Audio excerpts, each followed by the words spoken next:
So let's get started. We're talking about Marathon Park. So let's take these off.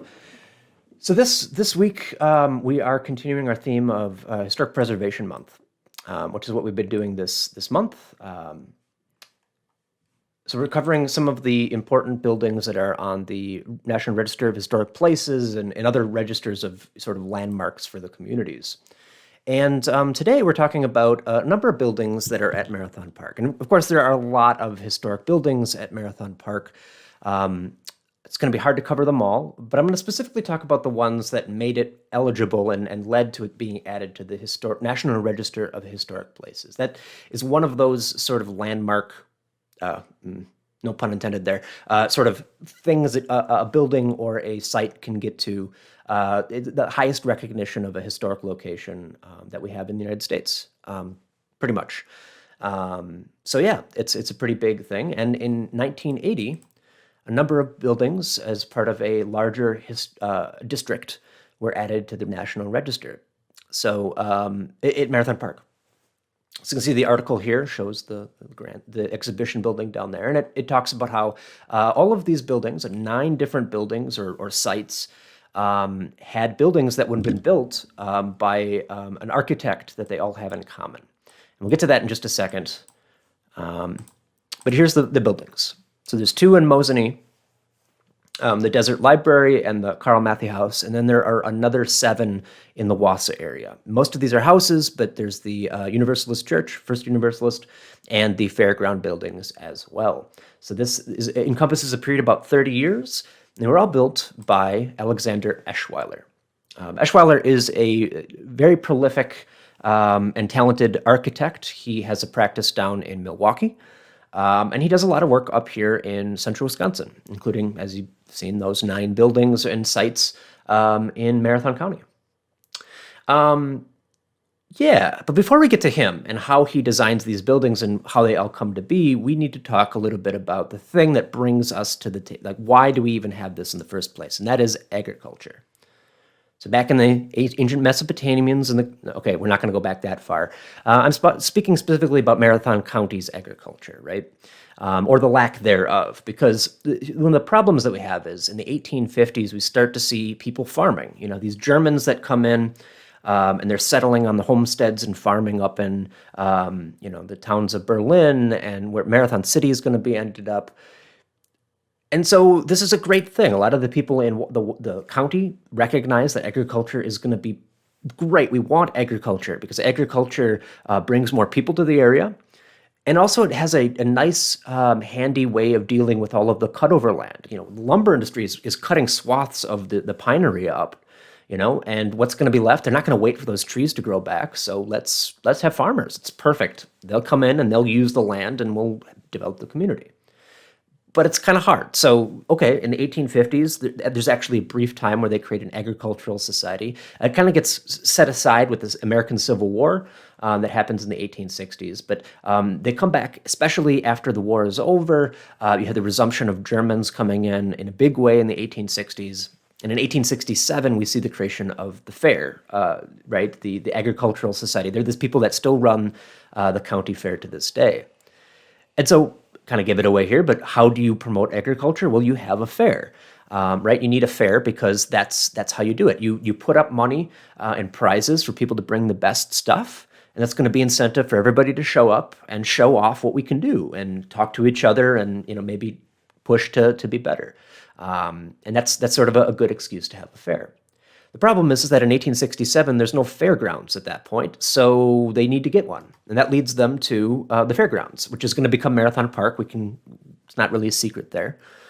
This is a plat from 1884, so this is about 15 years after this all happens. But you can see here the fairgrounds in yellow and the city limits in blue, although it's worth noting that that doesn't mean that there are houses and businesses and everything that takes that whole area. That's just where the city limit was actually added. There's still a lot of farms up in these areas. But anyway, fairgrounds.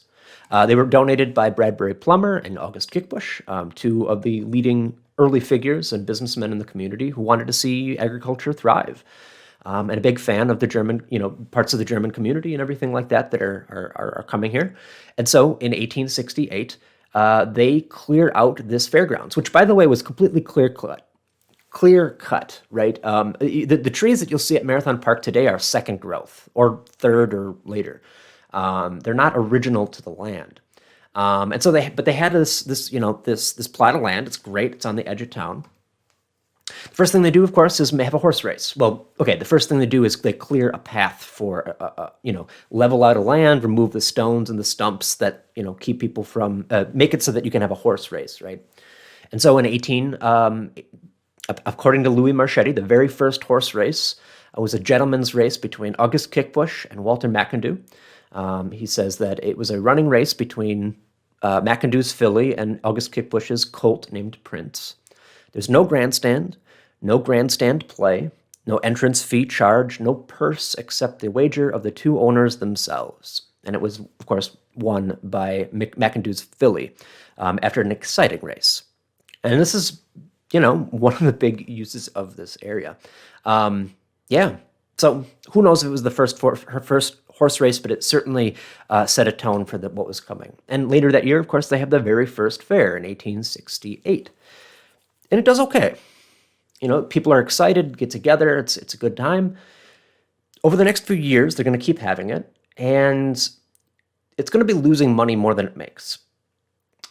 This is a consequence of the fact that all of the farmers that are coming here are settling out in the county, and we don't really have good roads, and no cars or trucks to move stuff around anyway, no railroads really at this point to connect people, so they're really only bringing the people that are close enough to walk or take a wagon to the fair.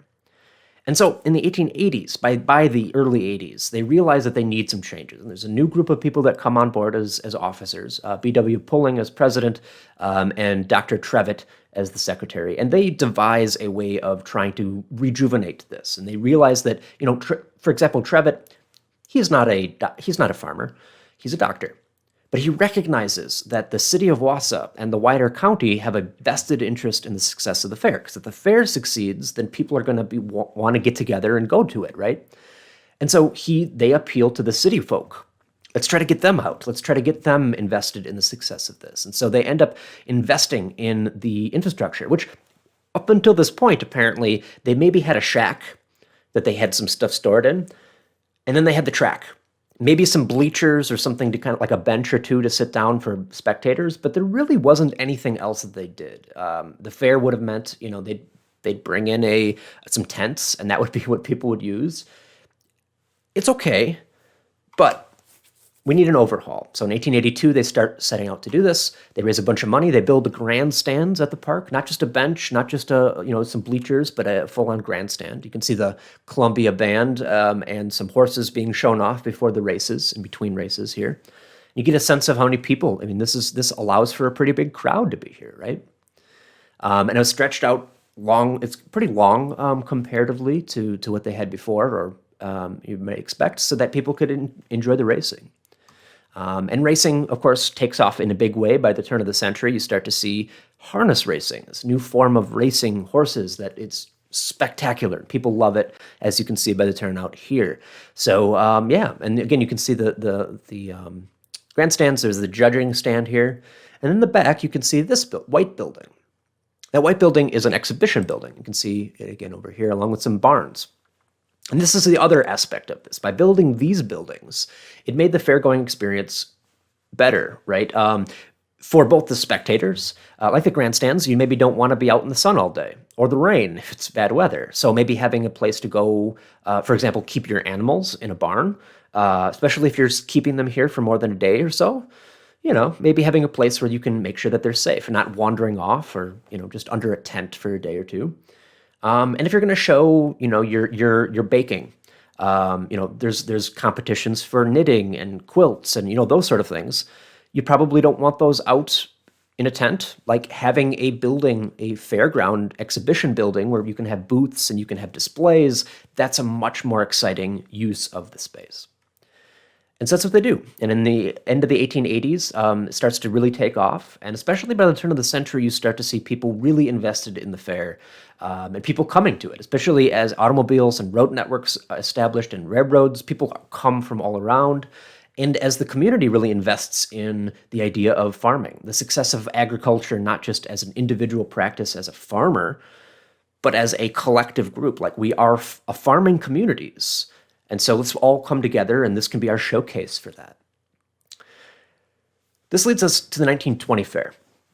Things are going pretty well up to this point. I mean, they're going great. World War I just got over with. So in 1919, we had sort of the resumption of the peacetime extravagance. We can have fireworks and all that fun stuff again. People can come all the way. The biggest single day up to this point in the history of the fair was held in 1919, Wassa Day, where everybody got out of work to go to the fair. Things are looking up.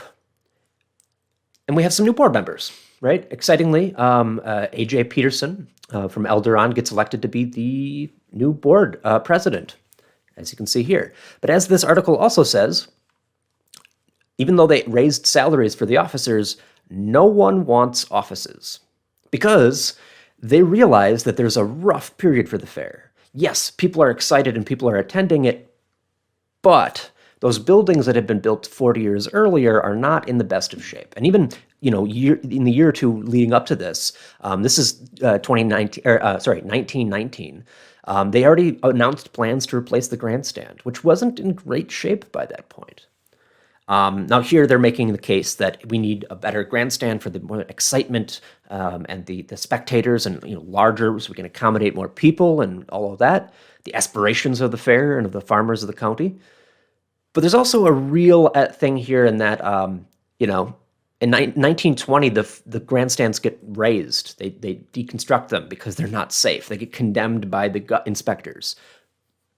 So, yeah, it's not just a, hey, this would be nice. It's we need to do this. And even though they made money and it was a very successful fair in 1919, they were still a few $1,000s in debt.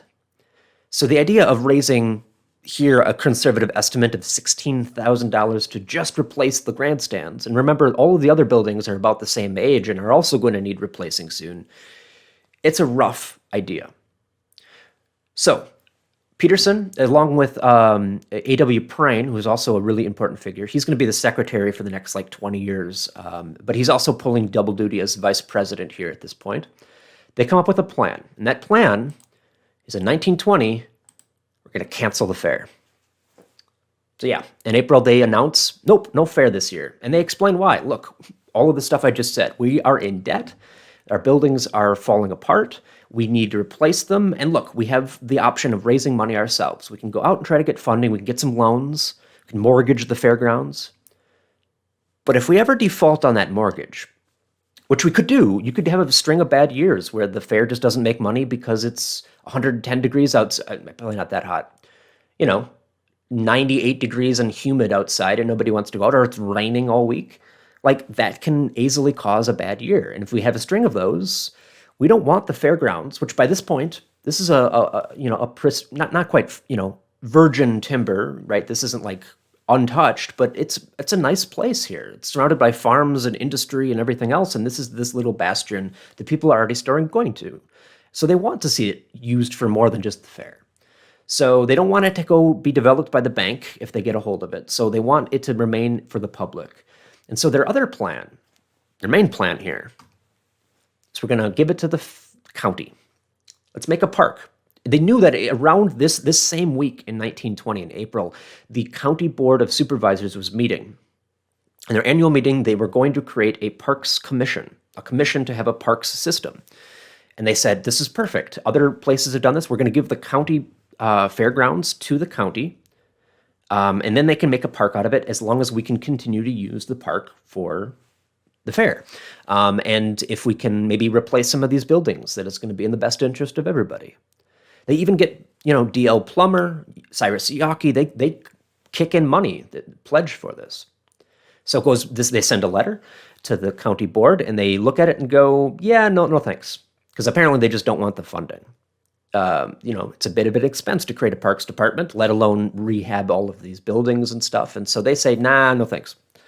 But the way that they did this, because they said, sorry, we can't have a fair, and we've looked into the issues. If you like the fair and you want to see it continue, it's not our problem. It's the politicians and the county board. Talk to your supervisor.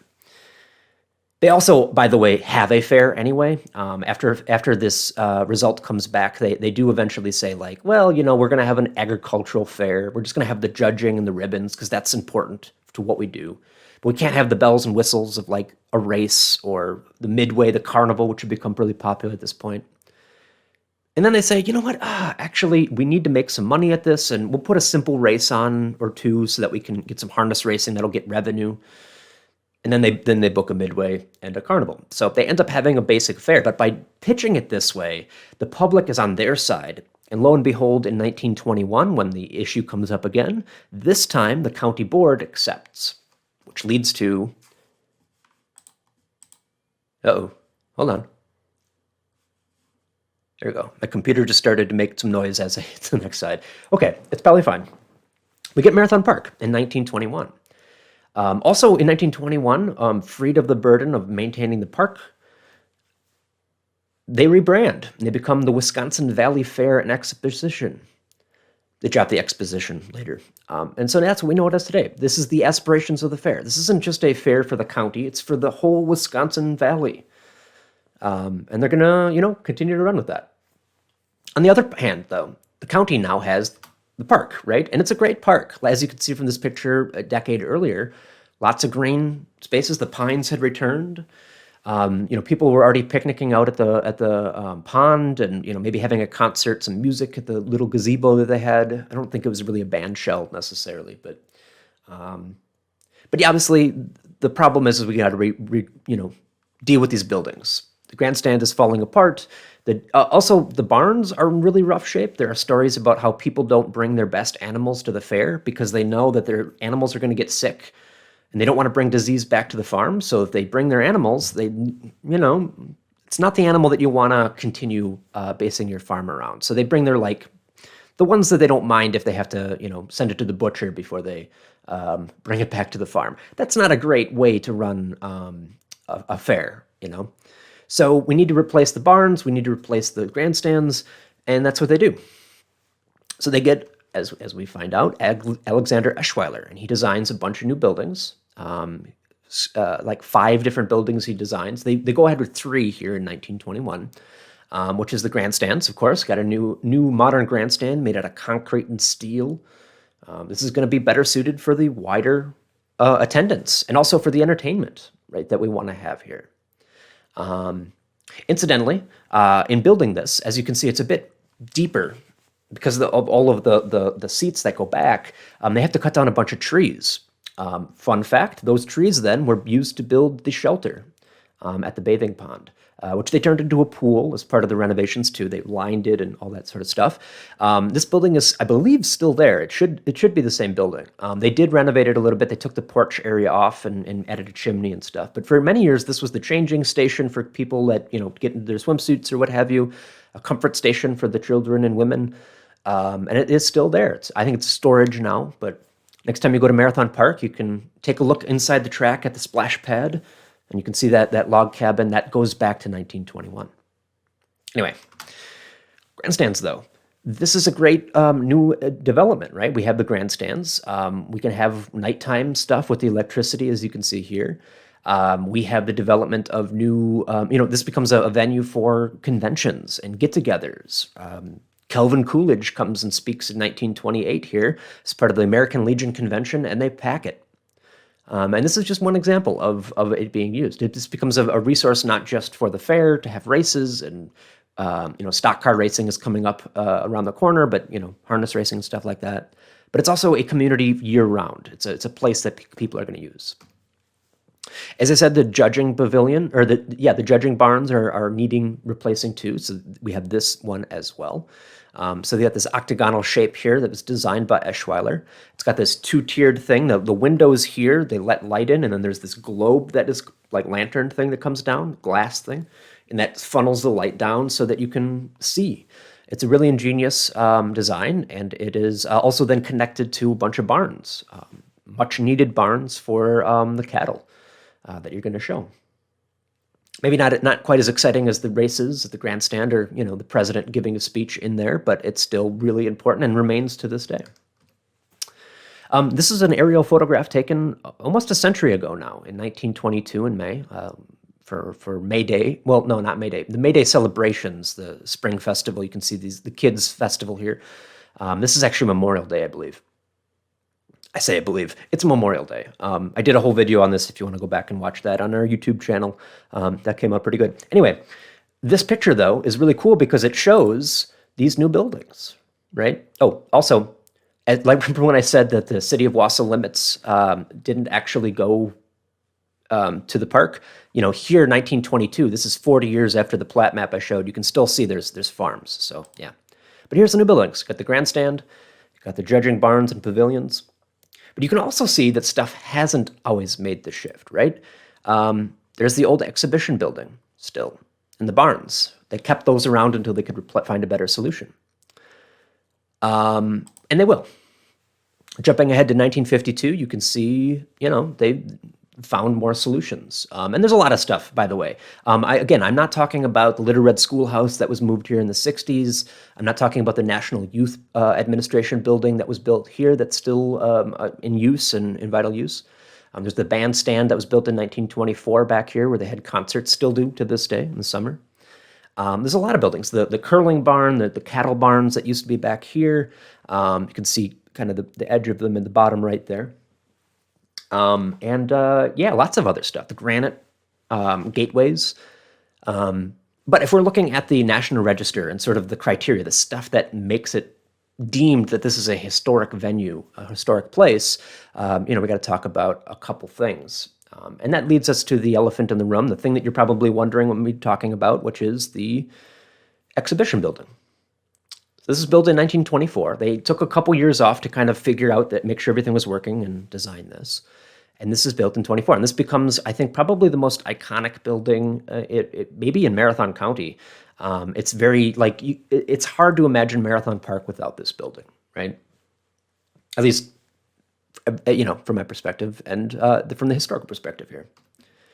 So, and this is included, kind of, or is it? Should this be included?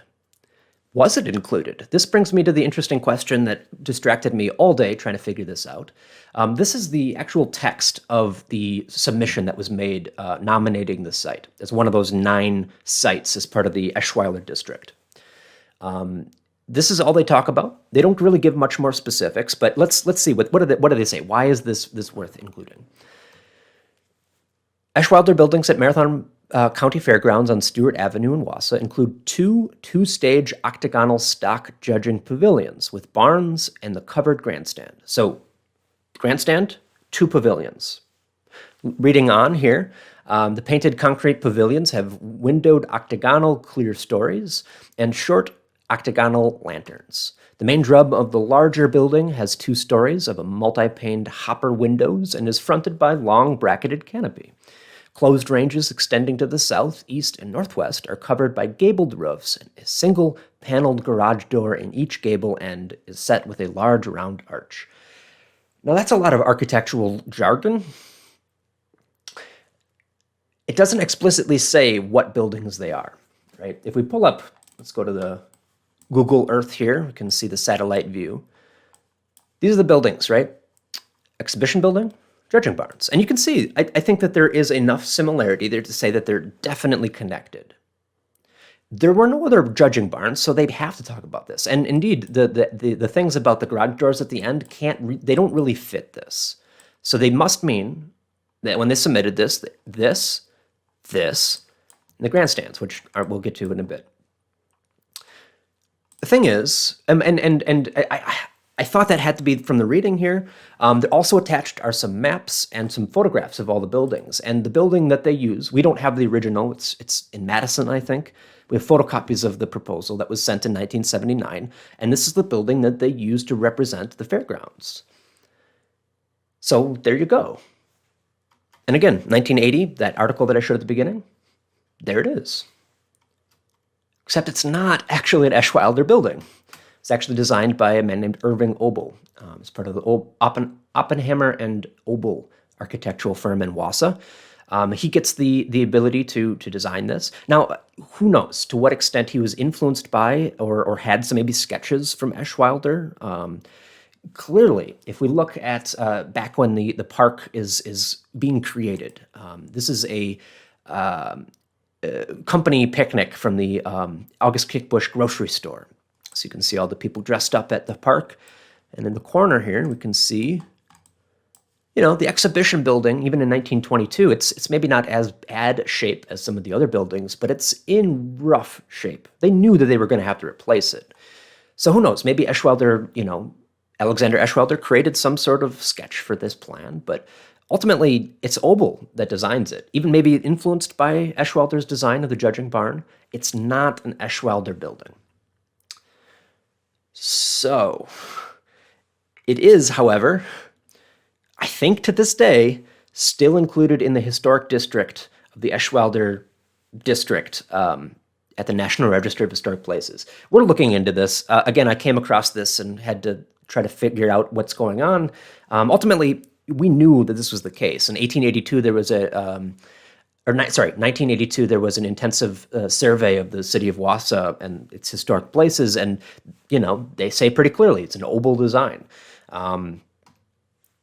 But still, I think people still understand it to be an Eschwelder thing. And in fact, here in 1994, after doing some research, the parks director, Bill Duncanson at the time, he recognizes and has this epiphany that actually it's not an Eschwelder building. He notes that in his research, he found that Eschwelder designed 5 buildings, including the ones that get built, the judging pavilion, the grandstand, and the cattle barn, number 1. And he also apparently had designs for a caretaker's cottage and a school building that never got built. Now, maybe there was also another sort of sketch or some plans for another building that just never got to that stage that maybe was influencing Obel, maybe not. But ultimately, it's not an Eschwelder building, and so it doesn't actually qualify for the National Register, protections. Not to say that they were going to, tear it down, but it made, at least in this context, it made it possible for the Parks Department to make, needed repairs of the foundation and stuff like that, the building, without having to exactly adhere absolutely to what they would have done in 1920s, which was a little bit, more expensive. The State Historical Society also lists it. So this is their listing on their website. There's a state registry as well. They also have this building. Now, if you go to the actual building itself, their note here, they do note that it's erroneously listed as an Eschwelder thematic resource. So, sort of. But, we'll have to figure that out. They also do list, by the way, this, which, so let's talk about the grandstands, because that also goes through some things. By the early 2000, it's in rough shape. It was there for 80 years. It lasted a lot longer than the wooden one that had been previous. But it was clear that by the year 2000, 2001, that we need to update this. It also doesn't help that this was designed to, show races, and we hadn't had races at the track. In fact, the track had been pulled away by the end of the 1990s. So he removed it. So we ended up deciding to build something else. And so we have the grandstands, the new grandstands completed in the year 2002. The amphitheater, I think is what we typically call it now. More seating, it's better suited. Here we can bring up the Google Earth again. Might as well get our money out of this, so to speak. It's better situated. It's maybe better suited for the sort of entertainment that we would have at the fair and the rest of the year. And so that's what we have. Now, I don't know how much discussion went in. Certainly, I don't see, as you do in other instances, uproar about a historic building being taken down. This doesn't seem to be, when they were, removing it and taking it down, building the new one, I don't see any coverage in the news media talking about how it's on the National Register of Historic Places. Presumably, there would have been some discussion behind the scenes, and I'm sure that it's not an easy decision. But, and I'm not also, to be clear, I'm not saying that they shouldn't have replaced it. It probably needed some help. And this wasn't going to cut it for the new century, new millennium. And so, here's what we have. Just kind of interesting to see that unfold, though. Last thing I want to say before we move on. I know I'm already at 1 o'clock here, but we'll just do one more thing here. Actually, this is still a relevant thing. One of the things about the National Register of Historic Places is they're often like a building, a home. When you have a building that's part of a working park, it's a lot harder to keep it relevant and keep that historic. I mean, we do, and I'm sure that we, again, I don't think that this is such an iconic building that I don't think the Parks Department, barring some really extreme circumstances, is going to have to go, yeah, we're going to take it down or replace it or move it or do stuff that's going to impact that, even if it's not on the National Register. But it is part of the evolving nature of a public space like a park. And right now, we are in the midst of discussion about with the future of Marathon County and Marathon County's Marathon Park. This is from actually just Tuesday, so 2 days ago as I record this, we had a public hearing on sort of plans. And actually there's a website here. I'll maybe link this in the description or put it in the chat here if you want to explore yourself. You can just Google it and you'll find it from the Parks Department site. But they had this whole master plan of looking at this facility, specifically looking at, this area behind the railroad tracks, which isn't being used particularly effectively at the moment. And, can we find a way to better use that as part of the resources of the park? Maybe move some stuff around, like the fields and stuff like that. You can go through and see the potential plans, and we'll see. We'll have to keep an eye on this and see how things develop. But here's if you're just interested and curious to see what they're looking at and maybe have feedback or whatever, I think the public survey may have closed, but I think there may be still some mechanism if you have thoughts. I'm sure that they want to know that the plans for all of this are going to be better suited for the the people that are going to use it. So anyway, it's also just a cool site because they have you can explore the park and see some of the notable places if you're curious about that. Anyway. That's Marathon Park. It's some of the buildings, as I said. It's not all of them, but some cool stories there about Eschweiler. It's part of the Preservation Month. We want to kind of fit the theme. We have one more week of the Preservation Month in May. And so we're going to have a guest, Christine Martins, who is very much involved in the Landmark Commission and the Friends of the Historic Landmark Commission in Wausau.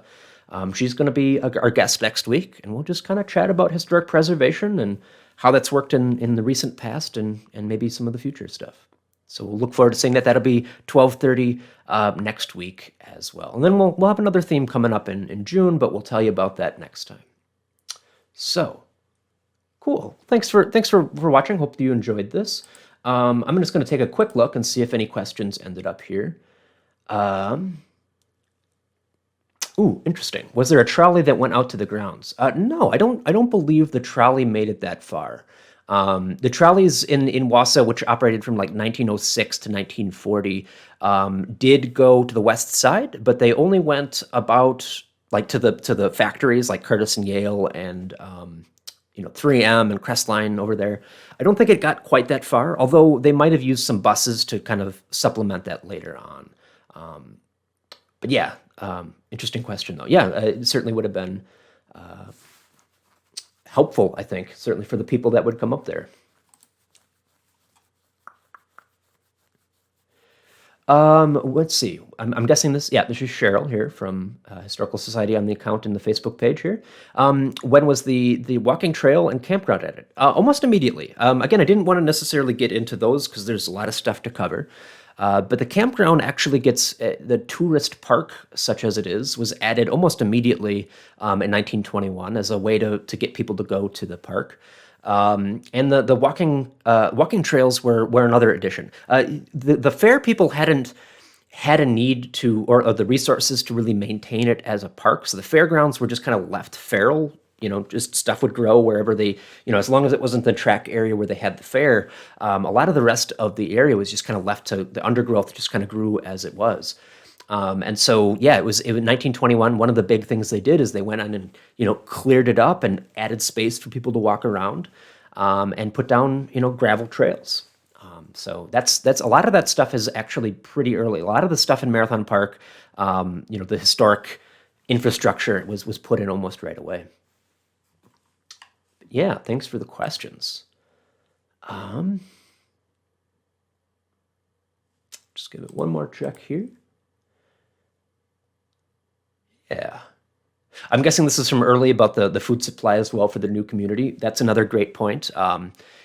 Farming back in the 1850s would have been very helpful because, otherwise bringing your food up from Milwaukee or, places further south, that's a bit of a, made it difficult, I would say, for a community to grow. So yeah, for sure. And obviously became quite a big part of our economy and our community here as the years went by. Cool. Well, thanks for watching once again. As I said, we got some cool stuff coming up in the next few weeks. Hope you join us for that. And in the meantime, have a wonderful afternoon. And yeah, thanks for watching. See you next time.